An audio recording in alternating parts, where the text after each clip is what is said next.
Det er mig, der er cirkusbamsen. Og min allerbedste ven, han hedder Albert. Og nogle gange tager Albert mig med på cykeltur. Og så viser han mig alt muligt. Det elsker jeg.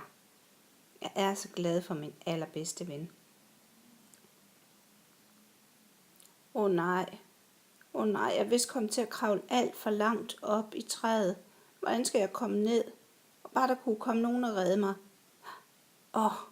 Der er min bedste ven, Albert. Og han kommer altid og hjælper mig, lige når jeg har brug for ham. Det er dejligt med en god ven.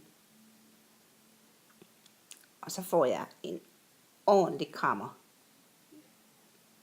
Og bagefter, så går vi ind og spiser jordbær inde ved mormor.